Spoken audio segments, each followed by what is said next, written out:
প্রাচীন এক কোড যা পৃথিবীকে ভাগ করে দিয়েছিল। বেশ ইন্টারেস্টিং, তাই না? আজ আমরা এমন একটা প্রাচীন কোডের রহস্যভেদ করব যা বলা যায় গোটা দুনিয়াকে দুই ভাগে ভাগ করে দিয়েছিল। চলুন এই গল্পের গভীরে যাওয়া যাক। আচ্ছা, একটা জিনিস ভাবা যাক, কি হবে যদি পৃথিবীর সবচেয়ে পুরনো ধর্মগ্রন্থগুলো শুধুই কিছু পবিত্র বই না হয়ে একটা গোটা সভ্যতার সোর্স কোড হয়? ঠিক যেন একটা অপারেটিং সিস্টেম, যেটা একটা পুরো সমাজের বিশ্বাস, রীতিনীতি সবকিছুকে চালাচ্ছে। আর তারপর যখন সেই সমাজটা বদলে যায়, তখন হঠাৎ করে তার একটা বিরাট সফটওয়্যার আপডেটের দরকার পড়ে, তখন কি হয়? ব্যাপারটা হলো, বেদ কিন্তু শতাব্দীর পর শতাব্দী ধরে লিখে রাখা বারণ ছিল। তো প্রশ্ন আসেই, তাহলে এটা টিকে থাকলো কি করে, তাই না? টিকে ছিল এক অবিশ্বাস্য উপায়ে। আজকের দিনে আমরা যাকে বলতে পারি একটা ডিসেন্ট্রালাইজড হিউম্যান ব্লকচেন। ব্যাপারটা কি? আসলে বিভিন্ন পরিবার, যাদেরকে বলা হতো শাখা, তারা বেদের এক একটা অংশ মুখস্থ করার দায়িত্ব নিত। আর যাতে একটা শব্দও ভুল না হয়, তার জন্য তারা মন্ত্রগুলো শুধু সোজাসুজি বলতো না, উল্টো দিক থেকেও বলতো, এমনকি আরও নানা রকম জটিল পদ্ধতিতে বারবার বলতো। আর এভাবেই হাজার হাজার বছর ধরে এই কোডটা প্রায় অবিকৃত অবস্থায় থেকে গেছে। অসাধারণ। বেশ, তাহলে চলুন এই সভ্যতার সোর্স কোডের ভেতরে একটু ঢু মারা যাক। তো এই সোর্স কোডের যে অরিজিনাল অপারেটিং সিস্টেম বা ওএস, সেটা ছিল ঋগ্বেদ। এটাই সব বেদের মধ্যে সবচেয়ে পুরনো। আর এটা থেকে আমরা একদম শুরুর দিকের বৈদিক মানুষদের জগৎ সম্পর্কে একটা সরাসরি আনফিল্টার্ড ধারণা পাই। আর এই ঋগ্বেদের মূল হিরো বা বলা যায় সেন্ট্রাল ক্যারেক্টার ছিলেন এক দেবতা, নাম ইন্দ্র। কিন্তু ইন্দ্র, বুঝলেন, তিনি কিন্তু কোনো শান্ত ধ্যানমগ্ন দেবতা ছিলেন না, একদমই না। তিনি ছিলেন একজন যোদ্ধা রাজা, ভীষণ শক্তিশালী, ইম্পালসিভ, যা মনে আসত তাই করতেন। কখনো হিংস্র, কখনো বা ঈর্ষান্বিত। তা সত্ত্বেও কিন্তু সবাই তার পুজো করত। কারণটা কি? কারণ এত দোষ থাকা সত্ত্বেও ইন্দ্র কাজটা ঠিকঠাক করে দিতেন। যুদ্ধ জেতানো থেকে শুরু করে ক্ষমতা অর্জন সবটাতেই তিনি ছিলেন সেরা। আর তার এই চরিত্রটাই ছিল আঙ্গিরস বংশের সমাজের আয়নার মতো, যারা অ্যাকশন, উইল পাওয়ার আর শক্তির ওপর সবচেয়ে বেশি জোর দিত। কিন্তু দেখুন, সভ্যতা তো আর এক জায়গায় থেমে থাকে না, তাই না? সময়ের সাথে সাথে বৈদিক সমাজও বদলাতে শুরু করে। আর যখন সমাজ বদলায়, তখন জীবনযাপনের নিয়মকানুনও বদলাতে হয়। তাদের দরকার পড়েছিল একদম নতুন এক সেট ইনস্ট্রাকশনের। তখন একটা বিরাট পরিবর্তন আসছিল। যাযাবর যোদ্ধা জীবন ছেড়ে মানুষ পাঞ্জাব থেকে সরে আসছিল পূর্ব দিকে, উর্বর গাঙ্গেয় সমভূমির দিকে। সেখানে তারা থিতু হচ্ছিল, গড়ে তুলছিল কৃষিভিত্তিক সমাজ।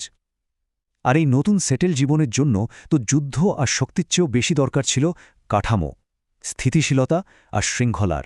এই দরকার থেকেই এলো অফিসিয়াল আপডেটটা, যার নাম যজুর্বেদ। এটা ছিল মূলত জটিল সব যজ্ঞ বা রিচুয়ালের একটা ম্যানুয়াল। এগুলোকে ভাবা হতো কসমিক অ্যালগোরিদমের মতো, যা দিয়ে মহাবিশ্বের শৃঙ্খলা বজায় রাখা যায়। এটা ছিল মূলত রাজা আর রাজ্যের জন্য। কিন্তু এর পাশাপাশি আরও একটা আনঅফিসিয়াল কোড লেখা হচ্ছিল, সেটার নাম অথর্ববেদ। আর এটা ছিল সাধারণ মানুষের জন্য। অসুখ সারানো, সন্তানদের রক্ষা করা বা ভালোবাসার মানুষকে কাছে পাওয়ার জন্য মন্ত্র, সব ছিল এতে।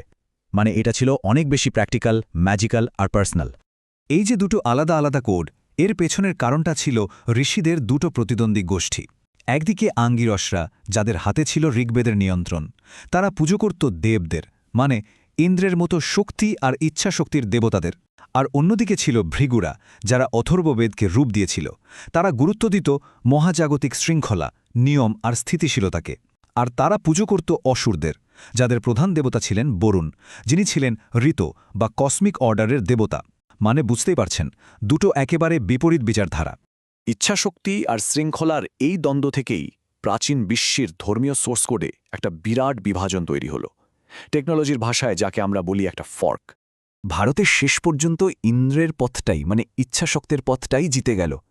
কিন্তু তাহলে বরুণের কি হল? মহাজাগতিক শৃঙ্খলার ওই দর্শনটা, ওটা কি এমনি হাওয়া হয়ে গেল? না, ঠিক তা নয়। ভৃগুদের ভাবধারায় বিশ্বাসী একটা দল ভারতেই থাকল না। তারা তাদের দর্শনটা সঙ্গে নিয়ে পাড়ি দিল পশ্চিমের দিকে, প্রাচীন পারস্যে। আর সেখানেই বরুণের দর্শনটা পেল একদম নতুন রূপ। আর এর প্রমাণগুলো? সেগুলো কিন্তু দারুণ ইন্টারেস্টিং। দেখুন, বেদে একজন জ্ঞানী অসুরকে বলা হতো অসুর মেধা, যার মানে হল জ্ঞানী প্রভু। এবার আসুন পারস্যে। জারাথ্রুষ্ট্রের যে পবিত্র গ্রন্থ আবেস্তা, সেখানে সর্বোচ্চ ঈশ্বরের নাম কি? আহুরা মাজদা। আর তার মানেও কিন্তু ঠিক একই, জ্ঞানী প্রভু। কি মিল, তাই না? কিন্তু আসল চমকটা এখনও বাকি। জরাথ্রুষ্টীয়দের পবিত্র গ্রন্থে আহুরা মাজদার অনেকগুলো নাম আছে, ঠিক 101টা। তার মধ্যে 44 নম্বর নামটা কি আন্দাজ করতে পারেন? নামটা হলো বরুণ। একেবারে সরাসরি উল্লেখ। এর থেকে স্পষ্ট কানেকশন আর কি হতে পারে? পয়গম্বর জোরাথ্রোস্টেসে এই বিভাজনটাকে একেবারে আনুষ্ঠানিক করে দিলেন।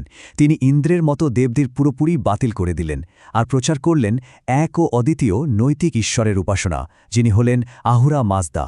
আর এভাবেই পৃথিবীর প্রথম বড় একেশ্বরবাদী ধর্মগুলোর মধ্যে একটার জন্ম হল। ভাবুন একবার, সেই প্রাচীনকালের একটা আদর্শগত বিভেদ, তার ফল কিন্তু হাজার হাজার বছর ধরে আমাদের পৃথিবীতে রয়ে গেছে। আমাদের গ্রহের পুরো আধ্যাত্মিক মানচিত্রটাই যেন এটা দিয়ে তৈরি। এই যে দুটো পথ দেখুন কিভাবে আলাদা হয়ে গেল। ভারতে কি হল? বরুণের যে শৃঙ্খলা আর নৈতিকতার গুণগুলো ছিল, সেগুলো পরে বিষ্ণুর মতো দেবতাদের মধ্যে মিশে গেল, যা বহুত্ববাদী হিন্দু ধর্মের একটা মূল অংশ হয়ে উঠল। আর পারস্যে, সেখানে বরুণের দর্শনটাই বিকশিত হয়ে এক ও অদ্বিতীয় ঈশ্বর আহুরা মাজদায় পরিণত হল, যা জন্ম দিল একেশ্বরবাদী জোরাস্ত্রুষ্টীয় ধর্মের। আর এর প্রভাব সে তো ছিল বিশ্বজোড়া। পারস্যের যে একেশ্বরবাদী পথ, সেটাই কিন্তু পরে ইহুদি, খ্রিস্টান এবং ইসলাম ধর্মের ভিত্তি তৈরি করে দিয়েছিল। অন্যদিকে ভারতে যে পথটা রয়ে গেল, সেটা একটা বিশাল আর বৈচিত্র্যময় দেবমণ্ডলী তৈরি করল, যেখানে অনেক দেবদেবী একটাই পরম সত্তার বিভিন্ন রূপ হিসেবে একসঙ্গে থাকতে পারে। তাহলে শেষ পর্যন্ত আমরা কি দেখলাম? আমাদের এই পৃথিবীকে যে বিশাল বিভাজনটা আকার দিয়েছে, তার শুরুটা কিন্তু কোনো সৈন্যদল বা সাম্রাজ্যের যুদ্ধ দিয়ে হয়নি। এর শুরু হয়েছিল ঋষিদের দুটো গোষ্ঠীর মধ্যে দুটো অসাধারণ শক্তিশালী ধারণা নিয়ে একটা বিতর্ক থেকে। একদিকে ছিল ব্যক্তিগত ইচ্ছার উদ্দাম বিশৃঙ্খল শক্তি, আর অন্যদিকে ছিল মহাজাগতিক শৃঙ্খলার শান্ত স্থির শক্তি।